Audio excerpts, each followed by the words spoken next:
Hello everyone, I'm Tag And this is Bob. and you're listening to Bob and Tag Talk.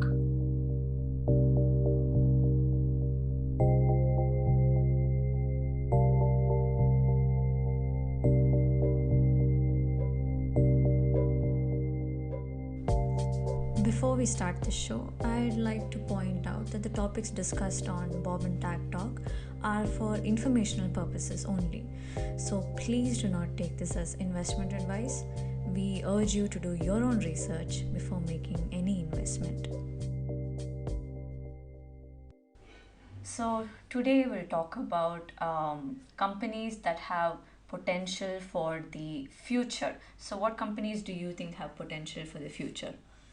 So there are a lot of existing businesses, traditional businesses like oil industries and you know manufacturing or industry or any other Software also, no? software is always digital, so you can say that has an eye on future. But there are traditional industries like textiles and other things. Okay. They are struggling. Right. So they don't have that kind of a long views. Okay. I mean, long view ahead. We are not sure how profitable they will be in 10 years, 20 years, 30 years. Right. I think the same would apply to agriculture also, no? People will always need food. The thing is, there are no established, very profitable conglomerates that are in agriculture. That's very rare. Generally, we find that in oil, mining, and all those things. But now there has been moving away from traditional fuels to a more modern fuel like electrical and things like that. Right. So this will create a sea change in the way the companies are investing. Absolutely. And how we actually consume and how we save power and how we use energy. Right. So energy industry is going through a sea change. So there are some industries which will always need oil and coal. It's like chemicals and which needs really a lot of heat and True. in some developing countries like India and some other regional countries, electricity generation is still based on coal. True. So we are slowly moving away from coal to nuclear energy and solar energy and so on. So these are all modern ways of producing electricity. The same way now, what thing is the future of coal and oil is considered to be bleak. Okay. We actually do not know, can we actually stay away from these industries at all? Maybe we can reduce the dependency on these items. So now, if these companies don't have a future, so what are the companies that are in the market now, which are actually developing technologies, which are focused on the new age businesses and which are focused on sustainability for the next 30 years, minimum 30 years.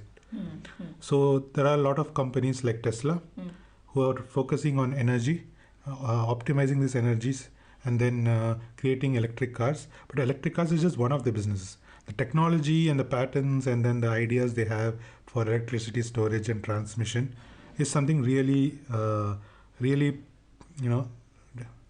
advanced. And then that can be translated into so many other industries in the future. And like we spoke about in the last episode, it's the technology that matters at the end of the day, not the product that uses the technology, but it's the technology that makes it worthwhile to invest in. Yeah. So Tesla is coming up with self-driving cars, which is what Self-driving cars, their main focus is electrical cars, but their value point is self-driving automation, automated cars, which can help the drivers so much. We can prevent some kind of accidents and things like that. Do they also do some sort of storage solutions? They did dabble in some kind of electricity storage, solar storage and so on, but it did not work out as a business. But their main business that they're focusing now is electric cars. And I think a lot of these companies which have an eye on the future are also focusing on space sort of exploration. Yes, like space tourism. So companies like Amazon and even I think Elon has its own space-related company as well, and Jeff Bezos has his, and there is Virgin Galactic. Right. So they are all different companies that are concentrating on taking people to space as a tourist venture, Right. and at the same time probably launch satellites and do other things as well. And Elon Musk is really focusing on traveling to Mars, and then can it be done? Can we actually send a ship of people to Mars and return back? So what are the costs and how can we optimize it? So they're looking into that. But Amazon is mostly right now they're only focusing on cloud related products right now. So Amazon as a company is publishing an AWS, that is cloud. So Jeff Bezos has his other companies. I think it's Blue Origin. Okay. So they are focused on space travel. All right. And is Apple also doing something of this sort? What is its plan for So the future? Apple, as of now, today, it's a consumer products and hardware products organization, company that makes really high-end, high-value, High high-quality consumer products. And technology. The technology is the main thing. Right, right. And then, so they are looking into other avenues of business. So others, they're really concentrating on the services business for the future. Okay. Like delivering music, delivering audio, video, and other things like that. And then, so they are coming up with Apple TV. And then they are also looking into making electric cars, but I don't know when they'll be launching it. But there has been rumors that they are probably investing a lot into their iCar, probably platform, self-driving car platform. So that is something that they are really focused on. They will do their research. So a lot of competition in that particular space.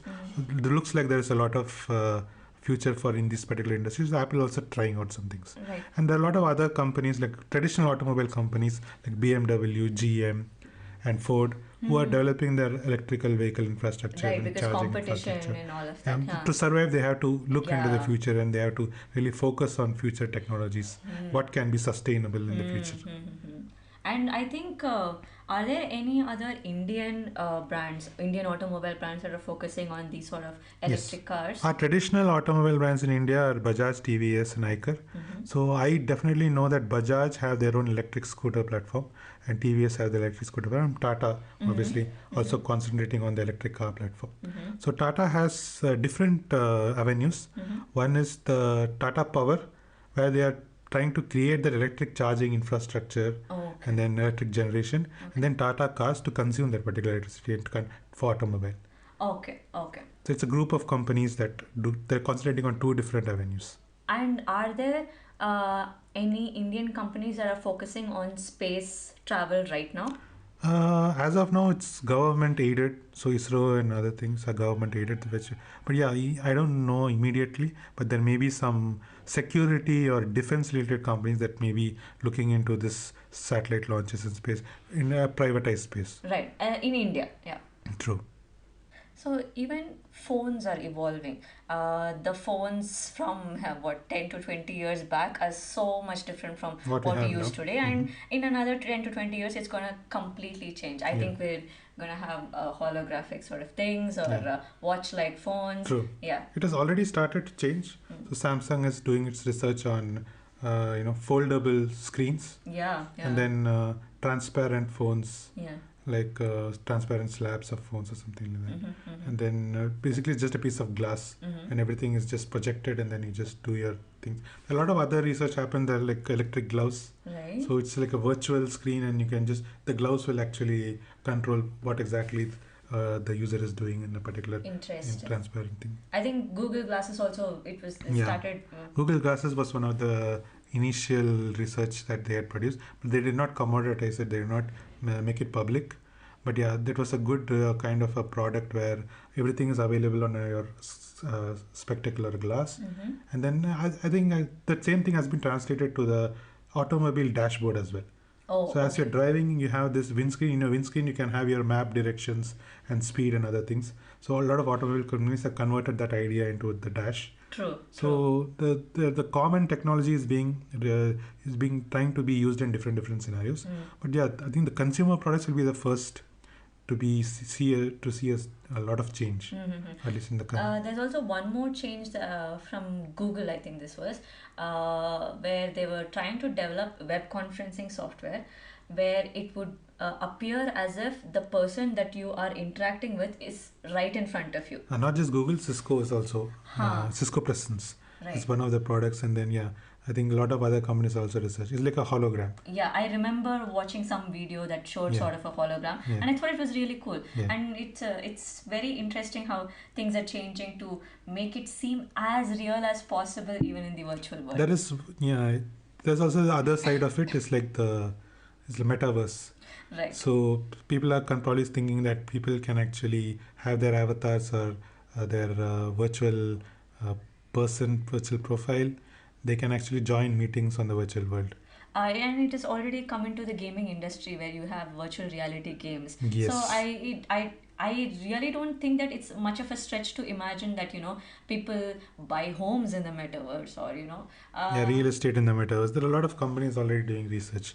These are just too out there as of now. We don't know what is the real world implication. Yeah. So yeah, we'll see. And the future of media and entertainment is also changing. How we see movies, how we see series, all of that is changing. Yep. With streaming platforms coming into the picture. And as you know, like due to the COVID pandemic, so people have been stuck at home. So that has really amplified the usage of these streaming platforms for entertainment consumption. Yeah. And even for a daily use. Yeah. So Disney is like one of the leading companies that are really investing a lot in a lot of content, and then they have a slate of content on their which they have produced and released as movies and cartoons. They are now converting into streaming episodes or streaming. Bring into their streaming platform, and Disney has a lot of sports as well. So now all the sports and everything also can be streamed online. So live events also being covered and things like that. So yeah, Amazon, Hotstar. Yeah, Apple. These are just the leading companies or leading technology companies that are getting into it. There are also traditional movie making companies like 20th Century Fox or Fox generally. And then movie production houses. TriStar. They are basically they are all distribution houses and production houses. They produce their movies. Now they're also thinking of producing specific movies just for streaming audience. Right. So there are like short series or limited series and things like that. Now they don't see just the movie experience or traditional TV broadcasting experience. They are also considering different kinds of experiences, and they are making some changes to how they produce and make TV shows. And obviously it has definitely disrupted the theater experience. Obviously, and like amplified general because of the TV experience as well. And it's like I really wonder what is going to happen to theaters in the next next 10 to 20 years. I think we're going to progress to more like home theater sort of experience, systems. But I do wonder what is going to happen to actual theaters and their management, what is going to happen to them. The general idea that the people believe in is that big movies or really high budget movies with amazing 3D effects and things like that will always need a theater experience. Understood, because of IMAX and all of that, no? Yeah. I think IMAX is one of the leading technologies to bring a really good movie experience. IMAX, surround sound, all of that. Yeah. So there are a lot of companies like Dolby Atmos providing really good 3D experiences. But again, this will not translate to all the movies. There are some really specific genre-specific movies which don't have this kind of a big budget, very story-specific or acting-specific. They may probably need to have tie up with a streaming service or another kind of a specific production house, which is very targeted towards a streaming audience. Right. And I think with respect to the theater experience at home, even if you were going to do a home theater sort of an experience, you'd still have to invest in a lot of changes to your home situation also, because if you're going to have a home theater experience, you need to have good sound, you need to have a good ambience. So maybe in the future, homes would be built in such a way to have a theater experience inside. So if a community homes practically common apartments or common societies, complexes, no? Apartment complexes can have their own music hall or a theater hall. Right, mini theater sort of a thing. Yeah, it can be more personalized probably. Yes. But that is something I think. That is something that's definitely going to happen in my opinion. Yeah, the thing is, there are a lot of theater companies like PVR. What are the other popular ones? Cinepolis, and we have one more, right? Reliance owns a chain of theaters. Okay. So basically, they have their distributions. So basically, if you have a home theater or if you have a small personal theater, you can get in touch with them. You can pay, and then you can get a small license to have your own home theater. So the latest release of any particular movie, you can get in touch with them. You can get a link from them, and all you need is a projector, and then that particular movie can be digitally projected to a, like, let's say, a close group of 30 people or 50 people. Interesting. It's like, what do you say? It's basically what theaters do. They did Exactly. so movie Do it companies. yourself theater kind of thing. Oh, that's a good way to put it. Yeah. Okay, that's interesting. I didn't know that this, So generally, happening. these movies have launch parties, right? Yeah. Launch parties where they have a private show Yeah, initially, where they what is it called? That's Pre-show. whatever, advanced screenings and private yeah, private something. screenings. Uh-huh. So these companies can actually provide that service. We can subscribe to their service, and we can pay them and then use these new movies instead of just watching it on TV. Subscribe watching on TV. We can have our own community theater where 50 people join together and watch a new movie every week or every month. Yeah. Probably theater enthusiasts, movie enthusiasts will probably like this kind of a feature. Yeah, and I think that's definitely coming in the next few years. Definitely, yeah. Other new technologies that we are currently experimenting with is Internet of Things. So all our individual devices at home, like smart thermostats, and then we have our own Amazon Alexa type of devices. And then we have our own casting devices like Google Home, and then there are a lot of other devices I think as it's well. like simple switch Lighting on. switches, yeah. We have certain IoT light bulbs which change your ambience of your home. Right. And then so the interior design is taking care of all these connected devices and how these connected devices actually interacting with each other. Like a refrigerator can actually connect, smart refrigerators, and then smart ovens and things like that. They can connect to your phone. It can give you updates, notifications. Speaking of smart refrigerators, I recently saw, not recently, 2 months back or something, I saw this video where there is a refrigerator being developed, I think in Japan, I'm not sure, it might be in Japan, where if you like press a button or something, the refrigerator will come to you. Interesting. So to deliver whatever drinks. We have seen all these things in movies probably. Yeah. Back to the Future and other movies where there's a pipe system, probably you press some buttons, it is shipped to that pneumatic tubes and then it comes to you next to your chair and things. Correct. Yeah, anyways, continue. Yeah. So these sort of IoT is becoming popular. But the thing is that they are getting popular. It's more like a fashion or a fad now. But what are the real use cases? So home use cases are just personal things, like for luxury items and things like that. Mainly, it's your luxury that you can afford all these things. But there can be a lot of smart storage solutions as well. Like, for example, a warehousing company which stores food products in refrigerators. And what if the refrigerator could tell you that when was this, food stored in the refrigerator, how long, what is the duration, how long it is expected to deteriorate, when it will go bad. And if the refrigerator can communicate this information to a central system, then we can smartly manage our, basically groceries or storage or some perishable items. So smart management of all these perishable items like milk, some agricultural products. So smart solutions, smart refrigeration solutions. This is a really large scale example. And mobility is a really good example. Like now it's so much easier to get a cab and get transport. You don't have to own your own car because you have a device that can connect you, and then you can immediately get a particular cab or thing like that using a device within 10 minutes. And it'll basically what it's doing is it is connecting people, connecting the driver or the service provider to the consumer. And if you take, for example, for a citywide solution, so if you can manage traffic really in a smart traffic management systems, all these things IoT can really help. Right. So, for example, even before you leave, you have a defined route, you have a destination. So it can, if all the automobiles can be connected to a integrated traffic solution system, integrated network, they can provide a path, a shortest path, where you can make sure that there is not much traffic at any place. So probably it can suggest you a starting time, ending time. Google Maps already does a lot of things, but it is not an integrated city managed thing. It's very personal at this point.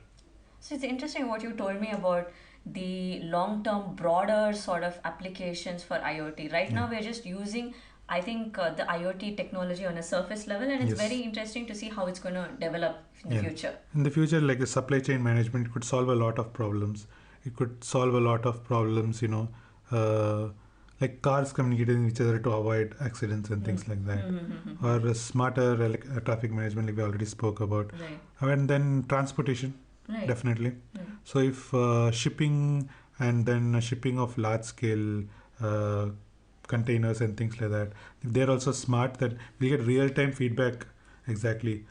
And then that could be used to manage some kind of does the city need this kind of raw materials, when does the company need these raw materials, where it is being Company-wide shipped. or city-wide logistics. Yeah, citywide logistics and things like that. There are a Okay. lot of applications that way. Okay.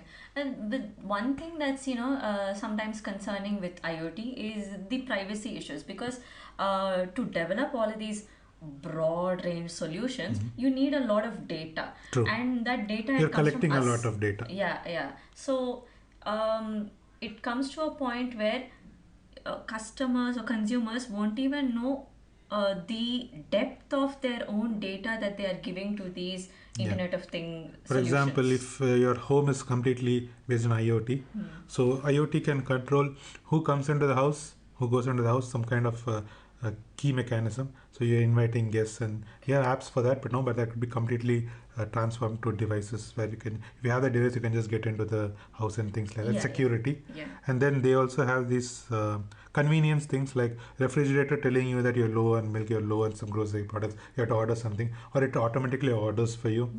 And then something like educational things and things like that. So there are a lot, you can dream of so many other things, but they are real life applications. And then when you use all these things, all the companies that provide you the service collecting data about you, what you consume, what you use, and then how much you use, and then if it gets hacked or if it gets shared with other people, it can be misused. Right. So how do we protect this? Security is a real big problem when it comes to personal Right. home related things. Right. But for company and organization things, maybe security or privacy is not that big a deal, but they will definitely handle it on a larger scale. When you were talking about home IoT systems, there's a funny story. I think this was a friend of ours or somebody who has an Alexa at home. And the Alexa functions normally, and it's very useful, just to like ask some random questions, etc., etc. So this person, he was sleeping, and in the middle of the night, in the dead of the night, Alexa just like flares up and starts answering some random questions. So this person was really spooked. So when we were talking about privacy, this is the sort of incidents that I remember. But yeah, like you said, it's something that needs to be resolved, and probably it will be resolved in the future. And companies will have regulations. Like European countries have a lot of regulation collecting this personal data. Some countries will be really lax about it. But yeah, this will really come into the fore when a lot of people start using these kind of things. There will be a lot of crises or security scenarios, and then Yes. how these companies react. These are the risks associated with all these kind of businesses. Exactly, and we're still in those experimental phase. Experimental phase, yeah. So yeah. So the future is looking bright, and then 10 years, 20 years, maybe these kind of companies will make a lot of money making these products and services using IoT. But again, they'll have to also see the risks and associated with it. Yeah. So like we discussed, now there are a lot of utilities applications, but how can we as investors take advantage of it? So one way that I see that we can take advantage of it is there are existing businesses, existing technology companies like Apple, Google, Amazon, and there's some other probably companies. These are large companies who are really doing well today. They have a lot of cash in hand, even Microsoft. All these technology companies have a lot of cash in hand. They have a lot of capital to be deployed. They can take advantage of these technologies. They can do research. But the actual value of how these clinical products will be really getting popular, you never know. Some product they may develop which will be a flop, some product will be really popular. So there are a lot of small companies also doing their research and delivering some kind of new ideas and new products in these kind of technologies. And Right. so they will do a lot of investment, and then there will be a lot of startups which will be involved in researching and delivering some things. Right. So eventually what will happen is these large companies, they have an advantage in these scenarios where they can buy these small successful products or Right. companies. Right. If something really gets popular and successful and it can generate a lot of cash, then these big companies will buy it. So one example today is like there's a company called Peloton. Okay. So the criticism of Peloton is it is basically just an exercise bike Okay. with an Apple iPad fixed to it. Oh, okay. It really got popular in the COVID pandemic scenario. Right. People were exercising from home. Right. So basically, it's a cycling thing. You do as you're cycling, it'll suggest you some exercise routines, Oh. and it'll actually connect you to a video call with your trainer, who will give you encouragement and things like that. Okay. It'll track everything, monitor your exercise schedule. It'll encourage you, and you do everything on this and things Oh, like that. okay. So a lot of people who criticize it say it's just an iPad that connects to your cycle. But a lot of people have bought it. It's a subscription service. And a lot of exercise chains or an exercise franchises also use Peloton for their cycling and things like that. So it's basically monitoring of the devices. Okay. So Peloton is a company that started this. It really went popular. So during the pandemic, the sales was really high. The stock market, the stock business was valued really high. Okay. And it was looking like this could be a business of the future. But after the pandemic, now everyone is vaccinated and the business has gone slow. There are a lot of crises with the company. So now Peloton has value to it. It has existing subscriptions. Correct. So now there is a talk of companies like Amazon, Nike buying that particular company. So even though the Peloton stock has crashed, Right. but the idea and the subscription service has some value to it. So for companies like Nike and Amazon could actually buy this company and put it as part of their Amazon Prime portfolio. So if you have subscription to Amazon Prime, you can buy it, and then if you need Amazon Prime to use it and things like that. So it could generate more revenue for the company. And Nike needs exercise wear, shoes and everything. They could buy these things and sell their products along with this. So there are a lot of these established companies will buy these small companies, small innovators, and then expand their business. And I think sometimes that's a good thing also, because these big companies have the capital and the power to do more research to improve on these sort of ideas. Or basically the power to keep the business running in time of difficulties. Yeah, so I think it is a sort of a good thing. Sometimes, people might think that, they're eating up all the small players and everything, but the small players, if they exist on their own, may not be able to Difficult to survive. Yeah, and they may not be able to improve on their service also. I think sometimes it may be a good thing. So one way to play this kind of new age businesses in future businesses is you can still stay and buy stocks of these companies like Microsoft, Amazon, Google, who will invest and buy these small companies as something that is really popular. And they will also do their own research and they'll come up with new technologies and things like that. So that is one way to play it. All these technologies that are coming up and which are really forward looking. So what do you think are the risks associated with it?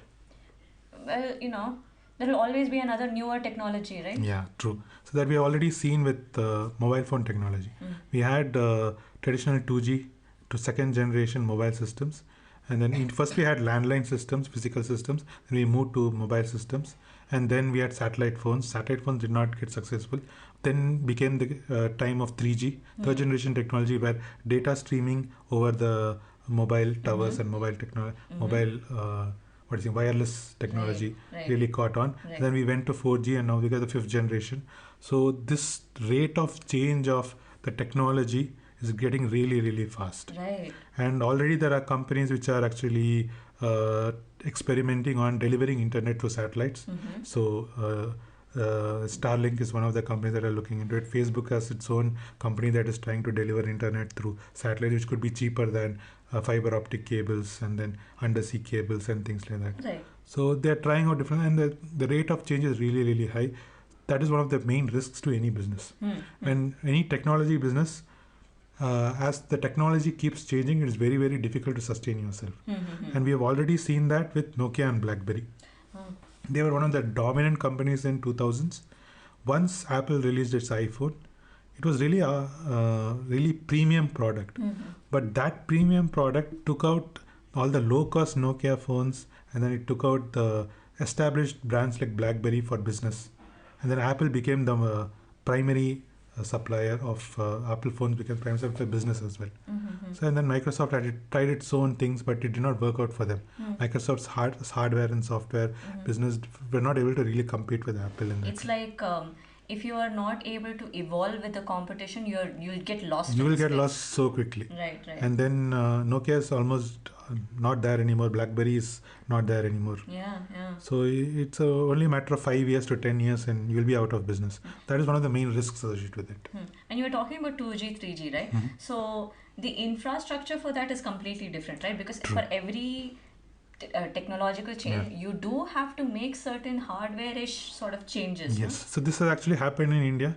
So established companies like Airtel and Vodafone had to buy a lot of spectrum from the government for establishing that 3G, 3G service. Okay. They had to pay for the spectrum, and then they had to change their systems. They had to change their tower systems. They had to change their optical fiber optic stream systems and everything. They had to really invest on a lot of infrastructure. So the cost of changing from 2G to 3G was really high, and the current telecom companies are really paying for it. And in the meanwhile, we had Reliance Jio come in, and then they directly started with 4G. Right. They didn't go through this process of 2G and 3G, so they had to, when they start from scratch, they paid only for that 4G related spectrum, and then they established their business, and then they completely disrupted Airtel and then Vodafone and Idea, and then there's a lot of companies which merged together eventually. Yeah, they had And to. then a lot of these companies are loss-making companies as of now. So, what do you think is going to happen to the telecom industry in the future? Because obviously, there's going to be another technology. Yes. And how do they keep pace with these changes? Yeah. It's a risk. It's a business risk. it's like, I think at this point, they would have, identified that, yes, things are going to change. And we probably have to allocate funds just to cater to these changes and survive in the market. Yeah. So I think telecom is riding on really rough waves right Rough waves right now. That is true. now. Yeah. New age companies will always be faster to deploy new technology, and then the cost will be probably, they don't have to switch from older technology to new technology. And we also saw these kind of disruptions in a lot of other industries as well, mainly electric car industry. Right. Electric car industry has disrupted the traditional automobiles. Right. Now people are really thinking twice. Some governments in Europe like Norway and Sweden, they are actually giving money and encouraging people to go away from internal combustion engines which run on oil, and then they are actually encouraging people to move to electric cars. So when government itself is promoting all these things, people will move away from these oil-based automobiles. True. There's a lot of environmental concern that is being alleviated by moving to these new technologies. Right. But it is a lot of change for these established companies which are actually doing business now. Yeah. But I think the one sort of space that is not going to be too disrupted are software related companies, right? Because they don't really have to change any infrastructure. It's just that the technology is changing. Yeah, They so have to the adapt. software businesses are really based on human capital. So they rely on humans to develop these softwares. So as long as Infosys and TCS and all these companies are relying on human capital, they can basically make some minor adjustments to how basically they do their business. Yeah, people will still have to be trained to the newer That is technologies, it. but Their main cost is training cost, employee retention cost, and then sales probably. What product they are selling, deprecate this whole other older technologies and older softwares and start with this new products and new software. So it's a little bit easier for them, for the service companies, because their development, the development is completely dependent on human capital. And so I was like thinking, because we were talking about TCS, Infosys, and all of that. So what do you think is India's role for the future? Because we know that there's Tesla, there's Apple, they're all doing self-driving cars, they're doing space exploration, they're thinking of doing space exploration right now. So what do you think, where do you think India figures into all of this? So when it comes to automobiles, so I don't see any large company that can really have the R&D kind of thing like Tesla does. So Tata is one of our largest car manufacturers.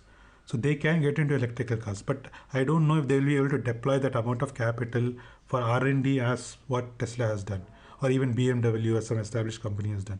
But we really do have a lot of Indian companies like Bajaj and TVS who do a lot of research and development on the two-wheeler automobile space. Okay. So we have a really niche there. We are the most two-wheeler producing companies in the world. Right. We export to all over European countries and American countries as well. And we really do it in a cost-effective way. And Bajaj and TVS have do a lot of R&D capability. and then they have a tie-up with these Korean companies, and then probably Japanese companies, and using these tie-ups, they share technology. So in that way, we are really evolved, at least in these kind of technologies. In car, probably it's a little bit difficult. In the same way, when it comes to public, mobility, public transport, electrical buses. Sweden is the leader, Volvo. They are doing a lot of research on electric buses. So as of now, we don't have an Indian company that is competing on par with Volvo. But we have Ashok Leyland and Mahindra who can actually compete with them with the electric, and even Tata also. Tata also have their electric bus platform. Right. So they can compete, but how good are they at R&D and how cost effective are they? That's a little thing that we have to see as time goes on. But leaders are Bajaj, TVS, and two-wheeler automobiles, and like Mahindra, Ashok Leyland, and Tata are catching up. Okay. I also think that India is going to be a large part of the labor force for technology in the future, right? Yes, labor force in the sense that when it comes to software, yes, we are a dominant labor force. But when it comes to manufacturing, we'll have to do a lot more things to. Yeah, because we have a huge competitor, China, right? China is one of the leading manufacturing competitors. They are really good at doing high quality or even low quality, and do it in a cheaper way as well. So they're really efficient. So can we really compete with that is something that we'll have to see. And yeah, so one of the main challenges that our country faces is we are low per capita GDP. That is, our income levels are really low. So probably companies will have to invest more, pay employees more to learn or train them, and then people have to earn more. Only then they will start buying these electric cars. Electric cars are expensive. So without government support, without support for battery technologies, for battery companies to switch from oil to this, without support for automobile companies, it is not going to be large scale, and everyone cannot buy it. So maybe in initial stages it will be expensive. Only very few people will be able to buy it. So when people earn more, maybe they can actually spend on electric vehicles, and then they can actually consume more. That is when these companies will be profitable. Got it. And the other completely new age technology that is completely taking over is robotics. So we already have a lot of robotics that we use today. Basically, they are for assembly, product assembly. Oh, okay. So all the manufacturing and making of cars and making of real technology products is automated. Basically, monotonous or repetitive work has been automated to a large extent. But there are a lot of other areas where robotics has not really come through, but they're still in development stages. So Japan is one of the other leading companies in robotics, like actual robots. Countries. Leading, what did I say? Companies. Sorry. Japan has a lot of Japanese companies are doing a lot of research, and they have a lot of established products. Sony and other companies have their established robots, and then these robots can actually do a lot of work on like serving food, and then lifting items, industrial robotics, a lot of things are there. But there's a lot of there's a popular company like Boston Robotics that does a lot of research for making robots for lifting a lot of heavyweight stuff, and then dangerous mining stuff, all these dangerous work that humans cannot get involved in, or which is really not nice to get involved in. So robots can actually take that particular set of work.